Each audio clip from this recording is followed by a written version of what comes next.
En esta radioemisora presentamos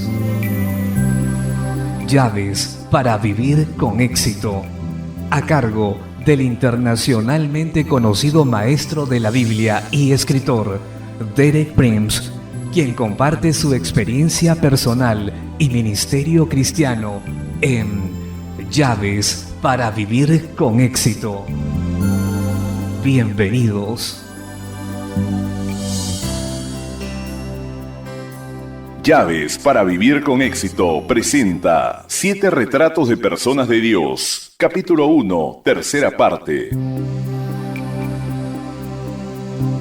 Me alegro estar nuevamente con usted para continuar mirando en el espejo de la palabra de Dios y descubrir así la clase de gente que somos como pueblo redimido de Dios. El título de esta serie es 7 figuras del pueblo de Dios. En mis primeras 2 charlas de introducción de esta semana expliqué que la palabra de Dios es un espejo que nos muestra la manera en que Dios nos ve. Es importante que cada uno de nosotros individualmente se mire con regularidad en ese espejo para revisar su propia condición espiritual y relación con Dios. Ese espejo de la palabra de Dios no solo nos muestra lo que Dios quiere hacer con cada uno de nosotros como individuos, también nos enseña lo que Él hará colectivamente con todos los que creen en Él. Sin esta perspectiva total del pueblo de Dios como un todo singular, tendemos a perdernos en nuestras propias necesidades, problemas y bendiciones individuales, y así perdemos el plan más grande e incluso el del propósito de Dios. No vemos el todo por ver al individuo. De manera que esta semana y la siguiente pondré delante suyo el espejo de la palabra de Dios, de modo que usted pueda comprender mejor la manera en que Dios ve a su pueblo redimido en ese mundo. Un todo colectivo y singular, de ahí el título de esta charla, 7 figuras del pueblo de Dios. Cada una de esas figuras ha sido tomada de la epístola de Pablo a los Efesios. Encontramos la primera figura en Efesios 1, versículo 22, y dice así: y sometió todas las cosas bajo sus pies, y a él, a Jesús, lo dio por cabeza sobre todas las cosas a la iglesia. Esa es la primera figura, la iglesia. Pero necesitamos entender el significado de la raíz de la palabra traducida, iglesia. En griego la palabra es eclesia, de donde sacamos palabras como eclesiástico.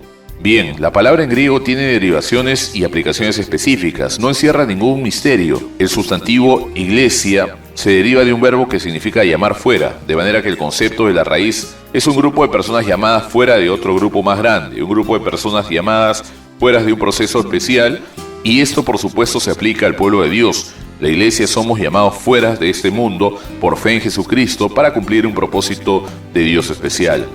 En el griego secular contemporáneo del Nuevo Testamento, la palabra eclesia toma un significado específico y reconocido. Significaba una asamblea pública de orden gubernamental y es usada así, por ejemplo, 3 veces en el capítulo 19 de los Hechos. En ese capítulo 19 leemos de un alboroto que se produjo en la ciudad de Éfeso como consecuencia del ministerio de Pablo en ese lugar, y dice que allí la multitud se lanzó al teatro, el teatro público de la ciudad, y llevaron a cabo una reunión desorganizada y sin autorización. Y el secretario municipal los reprendió y le dijo que no tenían derecho a realizar una reunión de esa manera.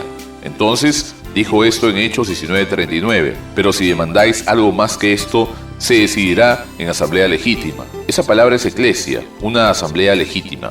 También al final del capítulo Hechos 19:41 usa la misma palabra, y habiendo dicho esto despidió a la asamblea, de manera que el significado real de la palabra que nosotros llamamos iglesia es muy claro, significa una asamblea legal o de gobierno.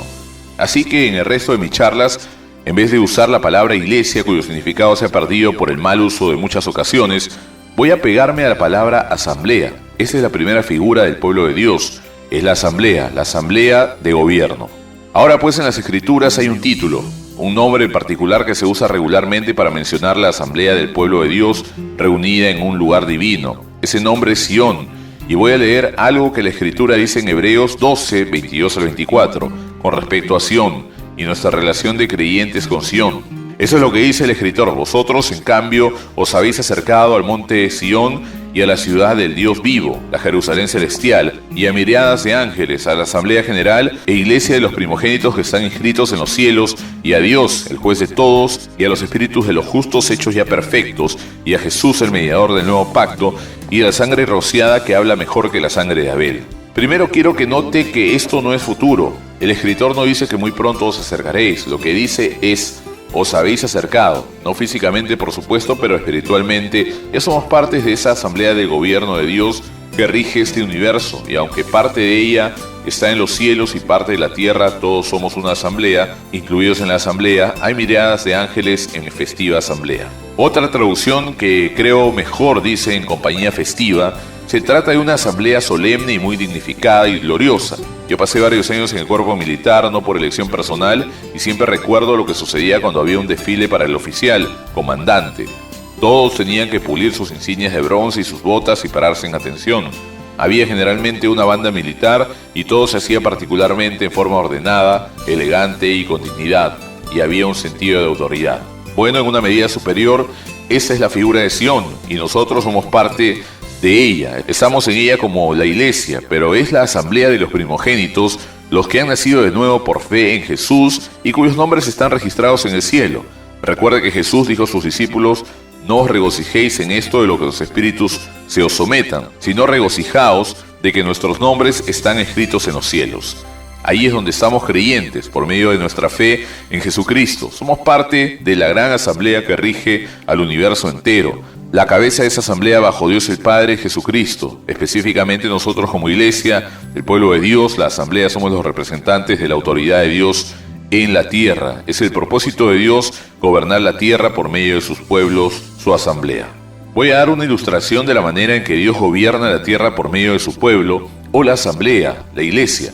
Se encuentra en el Salmo 110. Los primeros 2 versículos dicen así: dice el Señor a mi Señor, siéntate a mi diestra hasta que ponga a tus enemigos por estrado de tus pies. Jesús en los evangelios aplicó esta frase a sí mismo. Ahora el Padre dice a Jesús su Hijo, dice el Señor a mi Señor, siéntate a mi diestra hasta que ponga a tus enemigos por estrado de tus pies.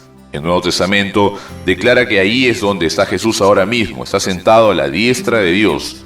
El siguiente versículo describe el proceso del gobierno de Dios en este tiempo, en ese siglo. Dice así: el Señor extenderá desde Sion tu poderoso cetro diciendo, domina en medio de tus enemigos. Yo creo que las 3 personas de la deidad están ahí.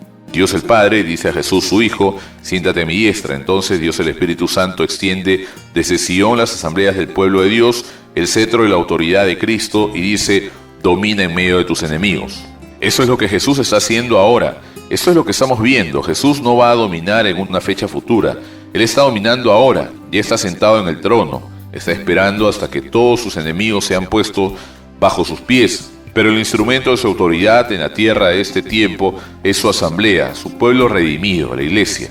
Y de la asamblea del pueblo de Dios, reunido en orden divino, el Espíritu Santo, por medio de la oración del ministerio de la palabra y de los dones del Espíritu, extiende el cetro de la autoridad de Cristo sobre las naciones, sobre los reyes y los gobernantes de esta tierra.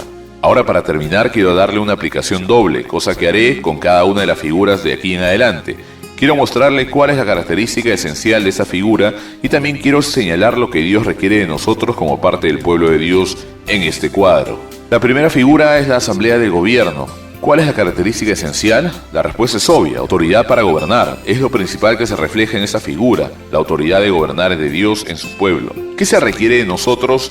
Mi respuesta sería respeto al orden de Dios, y mi comentario es que no podemos gobernar a otros si no podemos gobernarnos a nosotros mismos. Esa es la aplicación.